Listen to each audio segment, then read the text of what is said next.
ఓం నారాయణ ఆది నారాయణ. ఓం నారాయణ ఆది నారాయణ ఛానల్ను ఆదరిస్తున్న గురు బంధువులకు స్వాగతం, సుస్వాగతం. ఓం నారాయణ ఆది నారాయణ. ఓం శ్రీ భగవాన్ వెంకయ్య స్వామి నమః. ఆశ్రిత జన రక్షకుడు, దీనజన బాంధవుడు శ్రీ భగవాన్ వెంకయ్య స్వామి వారి పాద పద్మములకు నా ప్రణామములు. సమస్త సగుణ రూప నిర్గుణ రూప గురుదేవుల పాద పద్మములకు నా నమస్సుమాంజలి. శ్రీ చల్లా రామచంద్రరావు గారు వీరు శ్రీ భగవాన్ వెంకయ్య స్వామి వారి దివ్య అనుగ్రహం పొందారు. వీరి అనుభవాలు, వీరు భగవాన్ వెంకయ్య స్వామి వారి అనుగ్రహం ఎలా పొందారు అన్నది ఈ దివ్యానుభవం శీర్షికలో ఇప్పుడు మనం స్మరించుకుందాం. వీరి పేరు చల్లా రామచంద్రరావు గారు. వీరి స్వగ్రామం కలువాయి. వీరు శ్రీ భగవాన్ వెంకయ్య స్వామి వారిని 9వ సంవత్సరం నుంచి చూస్తున్నారు. వీరు చిన్నతనంలోనే రామకోటి రాయాలని 9వ సంవత్సరంలో 6 లక్షల రామకోటి రాశారు ఈ రామచంద్రరావు గారు. భగవాన్ వెంకయ్య స్వామి వారు ఒకసారి వీరు ఎదురింటికి వచ్చారు. అలా వీరికి 9వ సంవత్సరంలోనే శ్రీ భగవాన్ వెంకయ్య స్వామి వారి దర్శన భాగ్యం కలిగింది. వీరు వెళ్ళి దర్శించుకోగానే శ్రీ స్వామివారు ఊది బొట్టుగా పెట్టి కొంచెం నోట్లో విభూది కొంచెం నోట్లో వేశారు. తర్వాత అనేక సార్లు శ్రీ స్వామివారిని, భగవాన్ వెంకయ్య స్వామివారిని వీరు దర్శించుకున్నారు. ఒకరోజు ఇటుకల బట్టి దగ్గర నుంచి వస్తూ ఉండగా స్వామివారు కనిపించారు. స్వామివారితో కలిసి కొంత దూరం నడిచారు. ఆ తర్వాత మరొక ఇటుకల బట్టి కనిపిస్తే అక్కడ నుంచి స్వామివారు అక్కడికి వెళ్ళారు. వీరేమో ఇంటికి వెళ్ళిపోయారన్నమాట. వీరికి చిన్నతనంలోనే వీరి తండ్రి చనిపోయారు. వీరి చెల్లెలు ఇద్దరు కవల పిల్లలు. వీరి చెల్లెలు చనిపోయింది. దాంతో వీరి తల్లిగారు ఎప్పుడు ఆమెను తలుచుకొని, వీరి చెల్లెళ్ళు తలుచుకొని ఆమె ఏడుస్తూ ఉండేదన్నమాట. ఎవరు ఎంతగా ఓదార్చినా ఆమె వినేవారు కాదు. అలా ఉండగా ఒకరోజు శ్రీ భగవాన్ వెంకయ్య స్వామి వారు వీరి ఇంటికి వచ్చారు. వచ్చి ఇలా చెప్పారు, అమ్మ శ్రీ స్వామివారు ఒకసారి వీరి ఇంటికి వచ్చి ఇలా చెప్పారు, అమ్మ విజయవాడలో వయసు లేని కోటీశ్వరుడి ఇంట్లో బంగారు ఊయల్లో ఊగుతుందమ్మా. వారికి సంతానం లేక అక్కడికి వెళ్ళి జన్మించింది. ఆమె బాగుంటుంది. నువ్వు ఇట్లా ఏడిస్తే ఆమె కూడా అక్కడ ఏడుస్తూ ఉంటుంది అని అన్నారు స్వామివారు. అప్పటి నుంచి ఈమె ఏడుపు మానేసింది. రామచంద్రరావు గారి తల్లిగారు అనమాట.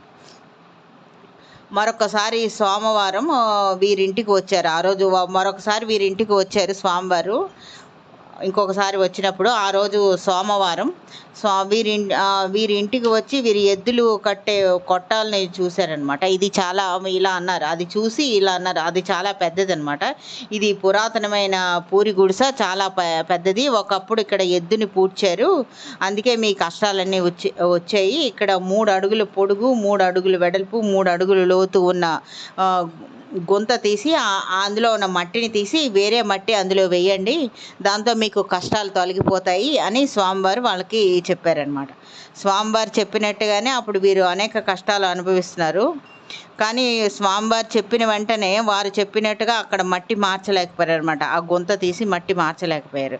చాలా కాలం తర్వాత తిరిగి మరలా భగవాన్ వెంకయ్య స్వామి వారి కల్లో కనిపించి ఇలా అన్నారు, అయ్యా నేను చెప్పిన పని ఏం చేసావు, నీకు అంత అలక్ష్యం అయితే ఎట్లా అయ్యా అని స్వామివారు అన్నారు. అప్పుడు వీరికి వెంటనే మెలక వచ్చింది. స్వామి తప్పకుండా చేస్తానని వెంటనే పని చేయించారనమాట. అంటే 3 అడుగులు పొడుగు, 3 అడుగులు వెడల్పు, 3 అడుగులు లోతున్న గొయ్యి తీసి అందులో మట్టి తీసేసి ఇంకో కొత్త మట్టిని వేశారనమాట. అలా చేయడంతో వీరి స్థితి మారిపోయింది. వీరు చాలా సంతోషపడ్డారనమాట. ఆర్థికంగా బాగా స్థిరపడ్డారు వీరు. ఆ విధంగా శ్రీ భగవాన్ వెంకయ్య స్వామి వారికి వీరికి గుర్తు చేసి మరీ ఐశ్వర్యవంతుడిని చేశారు. ఇది శ్రీ స్వామివారి దివ్యానుగ్రహం కదా. ఒకరోజు వీరు చేన్లోకి వెళ్ళారు. శ్రీ భగవాన్ వెంకయ్య స్వామి వారు పెన్నబద్వేలు తిప్ప మీద ఉంటారని అనుకోకుండా అక్కడ నుంచి పెన్నబద్వేలు వెళ్ళారనమాట. వీరు పొలంకు వెళ్ళారు. పెన్నబద్వేలు తిప్ప దగ్గర స్వామివారు ఉంటారని అనుకోకుండా మళ్ళీ అక్కడ నుంచి పెన్నబద్వేలుకి వెళ్ళారనమాట. అక్కడ శ్రీ భగవాన్ వెంకయ్య స్వామి వారి శిష్యుడు తిరుపాల రెడ్డి గారు ఉన్నారు. వారు ఆ రోజు తిరుపాల రెడ్డి గారు వారు మౌనంలో ఉన్నారు. దాంతో వీరు ఈ చల్లా రామచంద్రరావు గారు ఒక చీటీ రాసి ప్రశ్న రాసి ఇచ్చారు. నేను స్వామివారిని చూడటానికి వచ్చాను, స్వామివారి దర్శనార్థం వచ్చాను అని చెప్పారు. అంటే అప్పుడు అతను తిరుపాల రెడ్డి గారు చెప్పారు, వారు ఇక్కడ లేరు ఇక్కడ అని చెప్పారు. అక్కడ నుండి తిరిగి ఇంటికి వచ్చి భోంచేసి వెంటనే ఇక్కడ లేరు అని చెప్పారు. పెన్నబద్వేలు తిప్ప మీద లేరని చెప్పారు. దాంతో ఈయన రామచంద్రరావు గారి ఇంటికి వచ్చి భోజనం చేసి అక్కడి నుంచి వెంటనే బస్సు ఎక్కి మళ్ళీ ముదిగేడు, తలుపూరు అన్ని ఊర్లు తిరిగి చివరికి గొలగమూడి చేరారు. ఆ గొలగమూడి చేరేటప్పటికి రాత్రి అయిపోయింది. అక్కడ శ్రీ భగవాన్ వెంకయ్య స్వామి వారిని దర్శించగానే స్వామివారు ఆశీర్వదించి తులసమ్మ గారికి అన్నం పెట్టమని చెప్పారు. అప్పుడు అన్నం తిని పడుకున్నాడు. ఈయన రాత్రి అయిపోయింది, దాంతో పడుకున్నారు అన్నం తిని. అప్పుడు శ్రీ భగవాన్ వెంకయ్య స్వామి వారు వీరు నిద్రపోయారు. మామూలుగా నిద్రపోయిన తర్వాత శ్రీ భగవాన్ వెంకయ్య స్వామి వారు చలమానాయుడు గారితో ఇలా అంటున్నారు, ఈయన ఈ చిన్నోడు కాదయ్యా, మనలో చేరాలనుకుంటున్నాడు, సన్యాసం పుచ్చుకోవాలి అని అనుకుంటున్నాడు, ఎక్కడెక్కడో తిరిగి కష్టపడి ఇక్కడికి చేరాడు, ఈయన పెళ్ళి గిళ్ళి ఏమీ వద్దు అనుకుంటున్నాడు, ఈయనకి చిన్నప్పటి నుంచి దైవభక్తి బాగా ఉంది, కానీ ఈయనకి 2 కంకణాలు ఉన్నాయి అని చలమానాయుడితో అన్నారనమాట స్వామివారు. అప్పుడు వీరు అక్కడే కదా నిద్రపోతున్నారు, వెంటనే లేచి ఇలా అన్నారు, నిద్ర నుంచి లేచి ఇలా అన్నారు. ఆ మాటలు వినబడ్డాయి వీరికి నిద్రలో, ఆ మాటలు వినబడ్డాయి. లేచి ఇలా అన్నారు, స్వామి ఒక పెళ్ళే వద్దు అంటుంటే మీరు 2 పెళ్ళిళ్ళు అంటున్నారు ఏమిటి స్వామి అని అడిగారు. అప్పుడు స్వామివారు ఇలా అన్నారు, అయ్యా నువ్వు వద్దనుకున్నా ఆగదు, నీ తలరాత అలా రాసింది, తప్పకుండా జరిగి తీరాలి. మొదటి భార్యతో నీవు ఇబ్బంది పడతావు, చాలా కష్టాలు వస్తాయి, కానీ అది కొంతకాలమే, నిలవదు. తర్వాత పెళ్లి చేసుకొని ఆమెతో సుఖంగా ఉంటావు. నీకు 7 సంతానం, 5 నష్టమై 2 మిగులుతారు అని చెప్పారు స్వామివారు. నీ జీవితం బాగుంటుందయ్యా అని ఆశీర్వదించారు. శ్రీ భగవాన్ వెంకయ్య స్వామి చెప్పినట్టే జరిగింది. వీరికి పెళ్ళి అయిన 14 సంవత్సరముల వరకు సంతానం లేదు. శ్రీ భగవాన్ వెంకయ్య స్వామి వారిని అడిగారు. అప్పుడు శ్రీ స్వామివారి చీటీ రాసి పైకి పంపించారు. అది తిరిగి వచ్చింది, కానీ పిల్లలు పుడతారని కానీ పుట్టరని కానీ ఏమీ చెప్పలేదు. తర్వాత వీరి భార్య గర్భవతి అయింది, వీరికి కొడుకు పుట్టాడు. 14 సంవత్సరాలకి, వీరికి పెళ్ళైన 14 సంవత్సరములకి కొడుకు పుట్టాడు. అంటే అంతకుముందు ఆమె గర్భవతి కావడం పోవడం అలా జరుగుతూ ఉండేదన్నమాట. అలా 5 సార్లు అయింది. ఈ అబ్బాయి పుట్టిన తర్వాత మరలా 5 సంవత్సరాల వరకు తిరిగి వీరికి పిల్లలు లేరు. అప్పుడు మళ్ళీ తిరిగి స్వామివారిని అడిగారు, ఏంది స్వామి ఇంకా పుట్టలేదు అంటే, అప్పుడు స్వామివారు ఇలా అన్నారు, అయ్యా నువ్వు చాలా స్పీడ్గా ఉన్నావయ్యా, వస్తారు లేవయ్యా అని అన్నారు స్వామివారు. ఇంకెప్పుడు స్వామి వస్తారు, నేను కాస్త ఇది అయిపోయిన తర్వాత పుట్టిన వాడిని ఎవరు చూసుకుంటారు, వారి ఆలనా పాలన ఎవరు చూస్తారు స్వామి అన్నారు. అప్పుడు శ్రీ భగవాన్ వెంకయ్య స్వామి వారు వీరికి అన్నారు, అయ్యా నువ్వు ఎక్కడికి పోతావయ్యా, 3/12/2034 తెల్లవారుజాము వరకు ఉంటావు కదయ్యా అని చెప్పారు. అంటే వీరి పుట్టిన తేదీ అనగా 10/8/1947 ప్రకారం 87 సంవత్సరములు 4 నెలల 14 రోజులు జీవిస్తారని ఇవి స్వామివారు భగవాన్ వెంకయ్య స్వామివారు వీరికి ఆశీర్వదించారనమాట. వీరు శ్రీ భగవాన్ వెంకయ్య స్వామి వారు ఆశీర్వదించినట్టుగానే వీరి ఆరోగ్యం విషయంలో 2 సార్లు భయంకరమైన గండాలు తప్పిపోయాయి. వీరికి ఏమీ కాలేదు, వీరు కోలుకున్నారు, బాగున్నారు. అంటే శ్రీ భగవాన్ వెంకయ్య స్వామి వారి మాటలు అక్షర సత్యాలు కదా. తర్వాత వీరికి కలువాయిలో ఒక షాప్ ఉంది, అక్కడ నుంచి శ్రీ భగవాన్ వెంకయ్య స్వామి వారి దగ్గరికి షాప్ చూసిన తర్వాత శ్రీ భగవాన్ వెంకయ్య స్వామి వారి దగ్గరికి వెళ్ళారు. స్వామితో అన్నారు, ఇలా స్వామి పెన్నబద్వేలు అంటే పెన్నబద్వేలుకి ఎక్కువగా భక్తులు వస్తూ ఉంటారు కదా, అక్కడ వచ్చిన భక్తులకి వసతి కోసమని ఇలా అన్నారనమాట. స్వామి పెన్నబద్వేలు తిప్పమైన ఎంతోమంది భక్తులు వచ్చిపోతున్నారు స్వామి అన్నారు. అప్పుడు స్వామి ఇలా అన్నారు, అయ్యా ఉన్నప్పుడు ఎవరు పట్టించుకునేవారే కాదు కదయ్యా అన్నారు. ఆ తర్వాత ఇంకొకసారి వీరు పంచలింగాల కోనలో ఉన్నారు. శ్రావణ మాసంలో అక్కడ భక్తులు రావాలంటే ముళ్ళ చెట్లతో ఉన్న దారి మూసుకుపోతుంది అనమాట. అప్పుడు ఈ విషయం స్వామి ఏమో ఇలా అన్నారు, వీరికి ఇదే విషయంలో స్వామి ఇలా అన్నారు, వెంటనే అయ్యా కొట్టించు అన్నారు 3 సార్లు. అంటే ఆ పంచలింగాల కోనకు వెళ్ళే దారి ముళ్ళ చెట్లతో నిండిపోయి ఉంటుంది కాబట్టి దాన్ని కొట్టించు అని శ్రీ భగవాన్ వెంకయ్య స్వామి వారు 3 సార్లు వీరికి చెప్పారనమాట. అప్పుడు వీరేమో ఇలా అనుకున్నారు మనసులో, నా పొలం నేనే బాగు చేసుకోలేదు, 6 కిలోమీటర్ల కొండను నేను ఎలా చేయించగలనని అనుకున్నారు అతను, ఈ రామచంద్రరావు. కానీ అలా బయటకు ఏమీ చెప్పకుండా నా పొలం నేనే బాగు చేసుకోలేదు, 6 కిలోమీటర్ల కొండ నేను ఎలా బాగు చేయించగలను అని అనుకున్నారు. కానీ బయటకు ఏమి చెప్పలేదు. కానీ బయటకు మాత్రం సరే స్వామి అని అన్నారు. అప్పుడు ఆ టైంలో ఊర్లో అందరూ అయ్యప్ప స్వామి దగ్గరికి వెళ్ళాలని వీరిని కూడా మాల వేయమన్నారు. నేను అంటే అప్పుడు ఈయన అన్నారు, సరే అంటే ఏమీ నిర్ణయించుకోకుండా సరే చూద్దాం, వేసుకుంటే వేసుకోవచ్చు లేకపోతే లేదా అలా అనుకున్నారనమాట. అదే అలాంటి టైంలో శ్రీ భగవాన్ వెంకయ్య స్వామి వారు వీరికి కల్లో కనిపించారు. కల్లో కనిపించి వీరిని స్వప్నంలోనే శబరిమలై తీసుకెళ్లారు. అక్కడ అయ్యప్ప స్వామి వారిని దర్శనం చేయించారు. అయ్యప్ప స్వామి వారు దేదీప్యమానంగా వెలిగిపోతున్నారనమాట. ఇదంతా స్వప్నంలోనే శబరిమలై తీసుకువెళ్లారు. అక్కడ అయ్యప్ప స్వామి దర్శనం చేయించారు. శబరిమలై మొత్తం తిప్పి చూపించారు. వీరు కలలోనే అన్నీ చూశారు. ఆ తర్వాత వీరికి వెంటనే మెలకువ వచ్చింది. మెలకువ వచ్చిన తర్వాత ఇలా అనుకున్నారు, ఎంత ఖర్చు అవని ఆ పని చేయిస్తాను, అంటే పంచలింగాల కోనకు 6 కిలోమీటర్ల దూరం బాగు చేయిస్తానని అనుకున్నారనమాట. అయ్యప్ప స్వామి దర్శనానికి వెళ్ళి వచ్చిన వారందరూ తిరిగి వచ్చిన తర్వాత స్వప్నంలో వీరు చూసినవన్నీ వివరిస్తే అందరూ నిజం అన్నారనమాట. ఆ తర్వాత మరలా ఇంకొక స్వప్నం వచ్చింది వీరికి. స్వప్నంలో శ్రీ భగవాన్ వెంకయ్య స్వామి వారే ఇలా అన్నారు, అయ్యా ఇక కొట్టించు అని అన్నారు. వెంటనే వారు ఖమ్మంపాడు వెళ్ళి కూలి మనుషుల్ని మాట్లాడారు.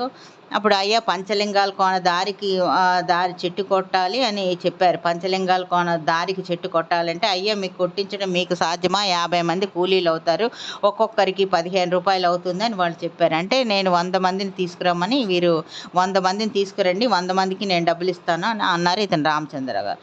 అయితే రేపు 10 మంది వస్తామన్నారు. సో వాళ్ళకి 200 రూపాయలు అడ్వాన్స్గా వాళ్ళకి ఇచ్చారు.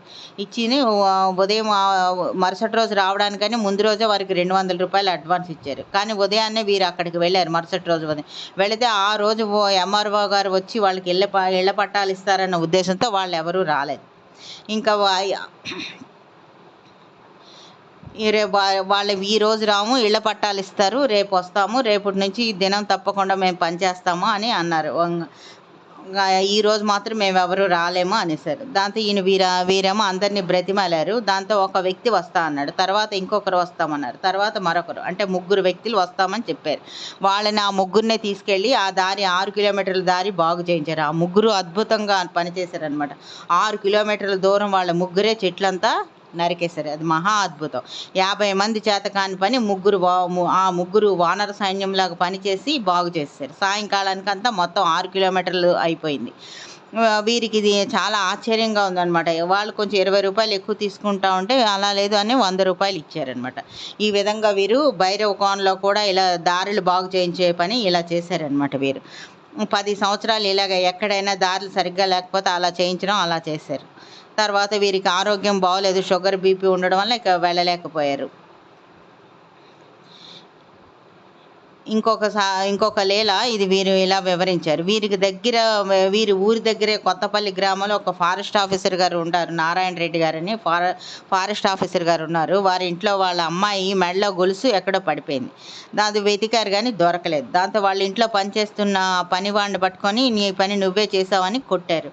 అతను ఎంతో బ్రతిమలాడుకున్నాడంట, నేను మీ బిడ్డ లాంటి వాడిని, ఎప్పటి నుంచో పనిచేస్తున్నాను, నమ్మకంగా నేను తీయలేదని ఎంత చెప్పినా వారు వినలేదు.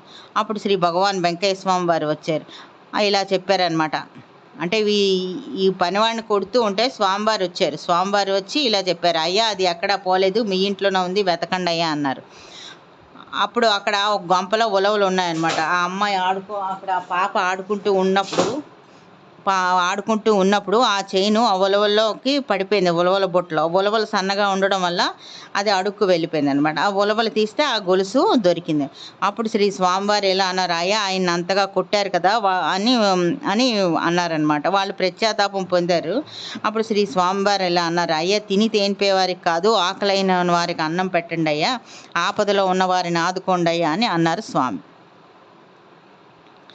అందులో అక్కడ ఉన్న వాళ్ళే ఒకరు స్వామివారిని ఇలా అడిగారు, మీరు కాకులకు జీవరాశులకు కుక్కలకు అన్నిటికీ అన్నం జల్లుతారే ఎందుకు స్వామి అన్నారు. అప్పుడు స్వామి ఇలా అన్నారు, అయ్యా అన్ని జీవుల్లోని నేనున్నానయ్యా, వాటి ఆకలి తీరితే నా ఆకలి తీరినట్లే అని అన్నారు శ్రీ స్వామివారు. శ్రీ వెంకయ్య ఒకరోజు ఇంకొక సంఘటన, వీరి ఇంటి పక్కనే ఇప్పుడు చల్లా రామచంద్రరావు గారి ఇంటి పక్కనే చల్లా సుబ్బారెడ్డి గారికి అనే వాళ్ళు ఉన్నారు. వాళ్ళకి ఒక కొడుకే ఉన్నాడనమాట. వాళ్ళ కొడుకు శ్రీ భగవాన్ వెంకయ్య స్వామి వారు వాళ్ళకి ఇలా చెప్పారు, అయ్యా నీ కొడుకు తెల్లాపురం దత్తత పోతాడయ్యా అన్నారు. అప్పుడు రెడ్డి గారు అన్నారు, అదేంటి స్వామి, మాకు ఉన్నది ఒకే ఒక్క కొడుకు, మేము ఎలా దత్తత ఇస్తాము అని అన్నారు. అంటే ఏం లేదయ్యా, పోతాడయ్యా, దత్తత పోతాడయ్యా అని మరొకసారి అన్నారు. ఆ తర్వాత వెళ్ళిపోయారు. అదేవిధంగా ఆ తర్వాత కొంతకాలానికి ఆ బిడ్డ మరణించాడనమాట. తర్వాత స్వామి మళ్ళీ వచ్చారు. స్వామికి చెప్పుకున్నారనమాట.